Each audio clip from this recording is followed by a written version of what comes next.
Alright, so I know I just did dating this guy, but the stream cut it in half, and the only video I got was of the last 3 dates. So we're gonna have to redo this. Which is fine, it's fine. I don't mind. Alright. Let's start from the beginning. Madam, it's my pleasure to introduce you to Maximilian Gentleman. Greetings, just call me Max Gentleman. It has a nicer ring to it. Be sure to say the whole thing every time. But don't call me Mr. Gentleman because that sounds awful. And it reminds me of my dead father, who graciously left me the food empire that I now own and operate, which I would like to merge with your company.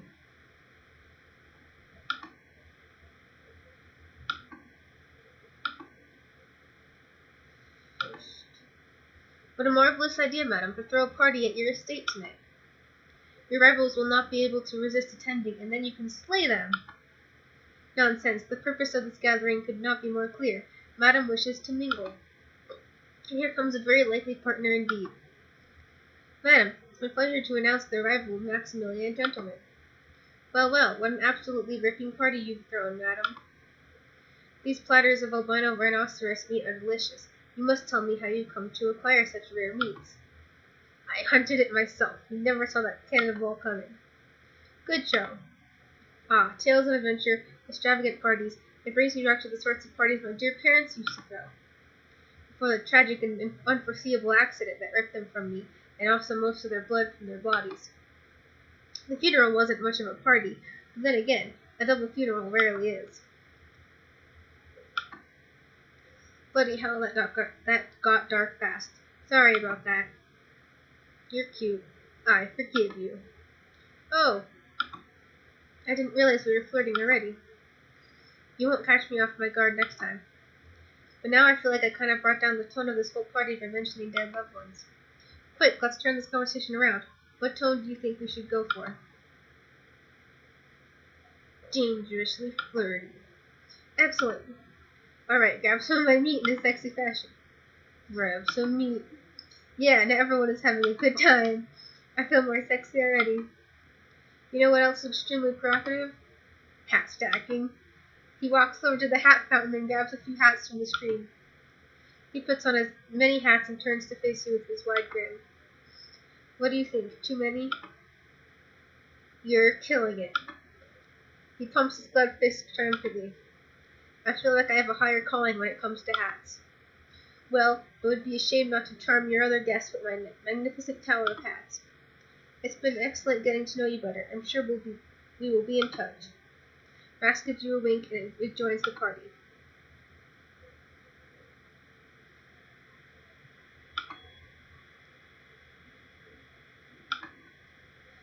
Pardon me, madam. The Maximilian Gentleman has requested your presence at the... I'm not going to say that. This evening for dinner. An assassination attempt, no doubt. Nonsense. I think it's a date. I'm so excited. Please, allow me to escort you. The restaurant is in a magnificent old building in the heart of town. As you enter, you can't help noticing that Max is the only other person in the restaurant. Ah, there you are. Have a seat. I took the liberty of purchasing this entire restaurant so that we could eat in private. I hope you don't mind. Of course I don't mind. Quite so. As my dear departed father always used to say, what's the point of being disgustingly rich if you're not constantly spending your money on frivolous bullshit? Such a wise man, my dear old dad. Let's talk of lighter things. Capital suggestion. Let's not get boggled down with sad talk, as I so foolishly did when we last met. What should we talk about? What other... No, Flippish Bush, What's the sexiest thing you've ever done? A saucy question, I like it. Well, I once ran naked across the English plains with a pack of wild stallions. What a rush. The wind whipping through my hair, my bits flapping to and fro, the winding of the horses all around me, the constant threat of death beneath the score of turning hooves. There's nothing like it. I'm sure you're dying to know how I ended up in such a situation, but that'll have to wait. Dinner is served. What's for dinner? I'm so glad you asked. Tonight, our main course is a live bear. As if on cue, a furious brown bear bursts out of the kitchen and charges towards you, crushing tables and chairs beneath its bulk. Max tucks his napkin neatly into his shirt collar, holds his knife and fork, then licks his lips expectantly. I knew it, an assassination attempt. I don't know about that, but this does seem unbelievably dangerous. Are you simply going to sit there, madam, or do you have a plan to avoid a mauling? Punch that bear right in its bare face. Of course, the perfect solution to all problems. Violence. He laid the bear out flat with a wicked uppercut. Bravo, bravo.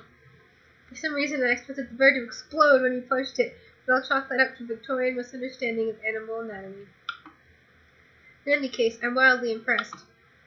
So what now? Is Madame supposed to butcher this poor thing with a couple of butter knives? Ah, no need. I ate before coming here. All I truly hungered for was adventure. Thank you for lovely eating, madam. I look forward to sharing many more such rendezvous. Rendezvous? Rendezvouses? Rendezvous? Who cares? I'll see you around. Max winks playfully, steps over the unconscious bear, and disappears through the door. He is an extremely good butt.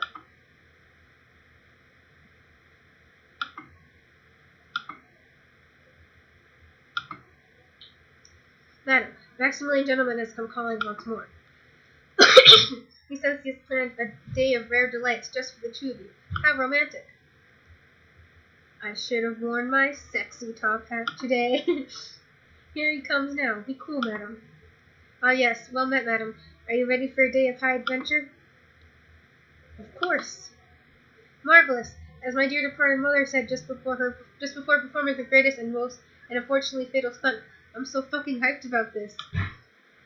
I thought we might begin today with ancient and noble pastime of jousting.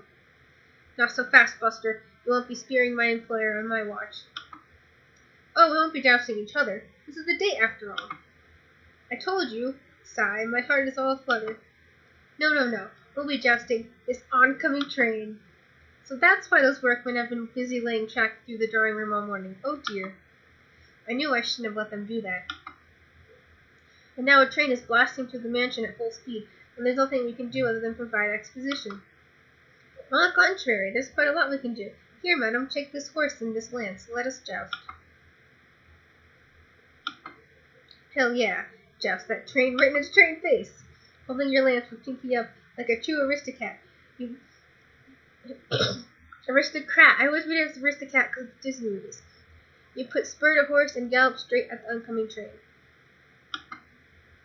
It turns out trains hate getting jousted. The combination of your momentum, Max's bulk, and the bundle of TNT and the tip of each lance makes short work of the loathsome locomotive. Stupendous, absolutely top-notch. That train didn't know what hit it. Mostly because trains aren't capable of knowledge, but also because it was so unexpected. Oh dear, what about the poor passengers aboard that train? No need to worry. There was no one aboard that train. No one but wild endangered animals, that is. Blimey, the animals are escaping. That must be 100 snow leopards. And what's this? An incredibly rare giant British bald eagle? Animal so rare it's entirely unknown in future times. Quite so. What do you say, madam? Shall we punch some animals? Oh, yeah. These animals don't seem very interested in hand-to-hand combat. Perhaps because they're busy escaping from a burning train. No time to ponder the mysteries of the universe. I've got another exciting event planned. Max harnesses a team of snow leopards, and you ride them out of the city to a beautiful vineyard in the countryside. A vineyard, how lovely! But England isn't exactly known for its wines, is it? Who said anything about wines? I've arranged for something much more stimulating, a poison tasting. Right then, a team of servants sprang out of table, chairs, and a dozen fluted glasses full of various murky and odorous liquids. Have a seat. Try a few. As my mother always said, the risk of death is the spice of life. I'll have the pufferfish venom on the rocks. An excellent selection. I'll match you. Down the hatch. Well, this is interesting. It says in this encyclopedia that pufferfish venom, also known as pterodoxin, is a powerful neurotoxin with no known antidote. That would explain why your organs appear to be shutting down. We should probably do something. Quickly buy all new organs. You make some vague gestures with your half-paralyzed limbs. More organs, madam? Of course. Shall I order them from the usual place? You nod, sort of. Very good, madam.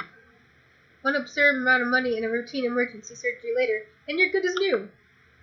My, what an unorthodox solution. I'm impressed. As for me, I simply punch the poison until it stops poisoning me. Max just does just that. Well, as my father always said, what doesn't kill me makes me bored. On to our next adventure. Max ushers you aboard the Zeppelin docked just outside the vineyard. Soon you're thousands of feet in the air. And now, the natural conclusion to any good date. Jumping out of a Zeppelin with no parachute and 30 pounds of lit TNT strapped to our backs while handcuffed. What if we kissed? My word, that sounds lovely. I suppose jumping out of a Zeppelin while handcuffed and strapped to a lit dynamite is a rather foolish proposal, isn't it? That reminds me. If we're going to stay up here and smooth, we should probably disarm the Zeppelin explodes. You plummet through the air towards certain doom. Good thing you left your maid and butler at the vineyard. Times like these really force you to focus on what's important. So, how do we survive this? Survive this? Ha! Well, it's simple. We just... I mean, all we have to do is... No.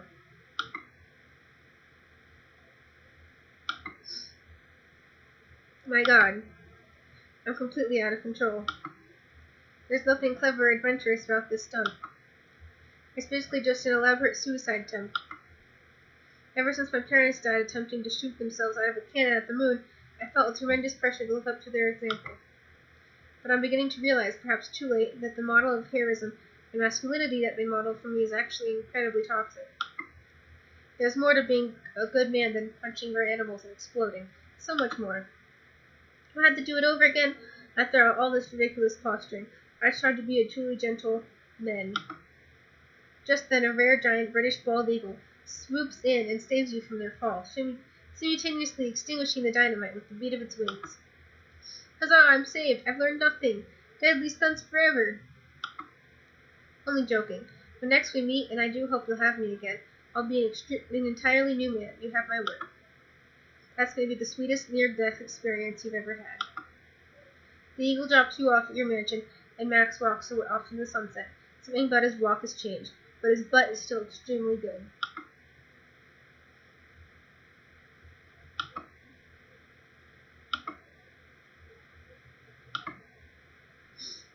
Madam, Maximilian Gentleman has come calling once more. His intention, he claims, is to have an extremely normal day of ordinary, non-threatening activity. Pardon my yelling, madam. I'm merely repeating the message as it was delivered to me. I'll show him in. Hello, it is me, Maximilian Gentleman, and I'm very prepared to be normal, non-extreme person. Excuse me. Yelling inside isn't very normal, is it? So, how shall we amuse ourselves normally? Sword swallowing, fire swallowing, live swallow swallowing? Those aren't normal activities, are they? Forgive me, I'm a bit out of my element here.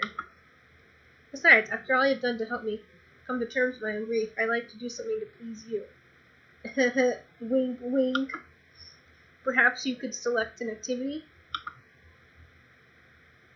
Let's go out to eat. You mean a meal of non-alive, non-predatory foods, I assume? That sounds fine. I mean great. I mean fine in the sense of fine wine or fine dining, which is what we will be doing.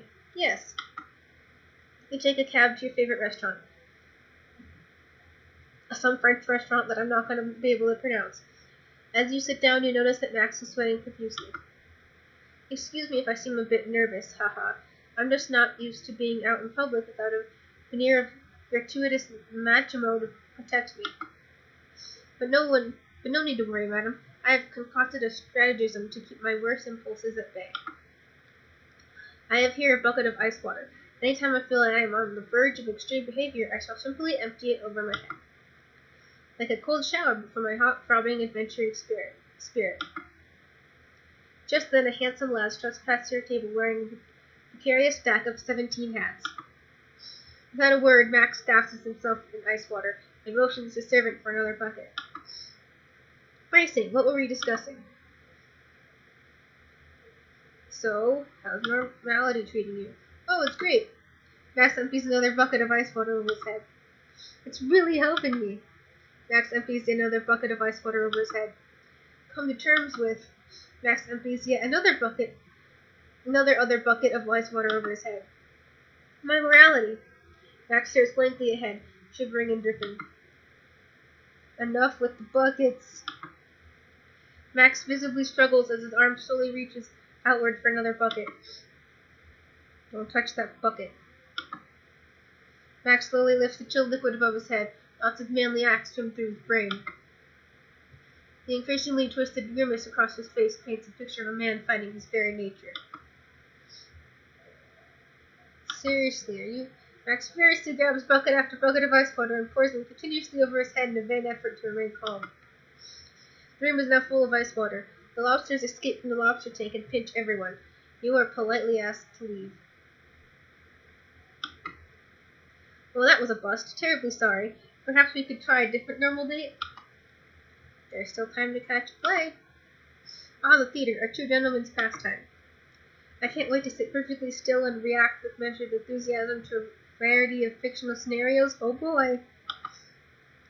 You accompany Max to the theater, but by the time you arrive, you're still not done explaining how plays work.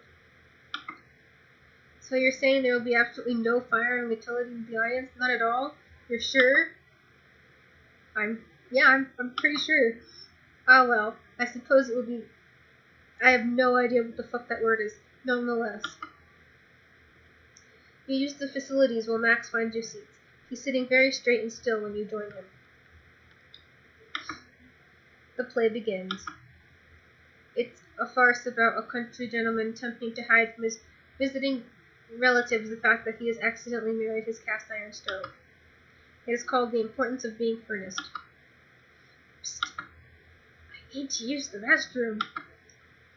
Just go. Nobody cares. Well, I would, but this is rather embarrassing. I seem to have nailed myself to my chair. I was worried about not being able to sit still, you see. I'll fix this. Give me your hammer. You take Max's hammer and begin to pry out the nails, but he's really driven them in there. You pull with all your might on a single nail, and it comes free, sailing across the theater and directly into the lead actor's eye, right as he's about to make love to his stove husband for the first time.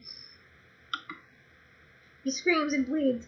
It's in extremely poor taste. It's all right, everyone. We are just removing one of the nails I used to attach myself to this chair, because I'm a gentleman who enjoys the theater. Needless to say, you are soon asked to leave. You have to completely destroy Max's chair in order to do so. I must admit, I feel a bit of an ass after that performance. Perhaps we could try something else? Let's just go for a walk. Ah, walking. Gentlemen sprinting. There's nothing I, a gentleman, love more than moving significantly slower than the maximum speed of my legs. Can't get enough of it. Let's go. You make for the river. Thanks to recent advances in sewage technology, it is not a rotting cesspit of human waste. Huzzah! Ah yes, low-speed perambulation? What a joy. Who needs velocity, violence, or vainglory? Anyway, not me, that's for sure. Just then a band of scallywags leaps from an alleyway. You can tell they're scallywags because of the low thread count on their clothes, and also their knives. Oh bother, we appear to be getting mugged, and here I was having such a nice time. If only I hadn't sworn off violence entirely. Violence is okay sometimes. See? Just fight them. Your verb is compelling, madam, but a gentleman does nothing by halves. I've sworn off violence and sworn it off it shall stay. No, the truly noble thing is to give these rapscallions all our money and clothes, and then smile serenely as they kick us repeatedly in the shins. Carry on, lads. My apologies for referring to you as rapscallions a moment ago. You are clearly scallywags. Rapscallions don't wear nearly so many buckles. You proceed to have a pretty bad experience. Eventually it ends. I clearly behaved virtuously just now, but somehow I don't feel good about the way things turned out. Perhaps another civilized outing will cheer us? Oh, who am I trying to fool? This isn't who I am. I'm sorry, madam. I tried so hard to have a normal, unexciting day with you. But there seems to be something terribly wrong with me that makes me unfit for human society. Farewell. I'm off to live in the wilderness to find some wolves to live amongst. No, don't let him leave. What about your business merger? / deep emotional relationship. Max, please stay. But if I am to remain in society, how can I possibly fit in? You don't need to fit in. I'll accept you for who you are. Max blushes. It makes me happy to hear you say that, truly. And I feel like there is a whole new range of emotions to address in relation to this heartfelt confession. But I only have the capacity to handle one crossroads of the heart right now. I need to do this. For me. Maybe there's a balance. Balance? The only balance I'm familiar with is the kind that is required when walking a tightrope over my private alligator pit. Lean too far to either side and you could end up my word. That's it. You're a genius, madam. I'll go and live in the alligator pit. They'll understand me. No, wait, there's a metaphor in this about the shades of possibility between normalcy and extremity. That's what you meant about balance, isn't it? This truly represents the start of a bold new era for Maximilian Gentleman. No, not a bold new era. A meek new era. No. That's it. An era that is sometimes bold and sometimes meek, as circumstances dictate.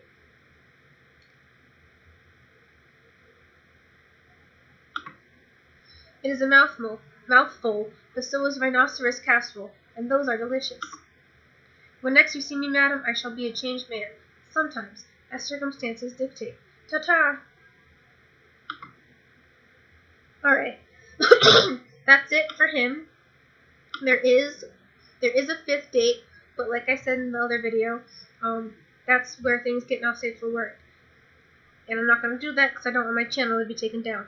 So if you want to fuck this absolute himbo, just buy the game yourself. So that's it for this video. I'll definitely do all of them, all the characters. Thanks for tuning in. Bye.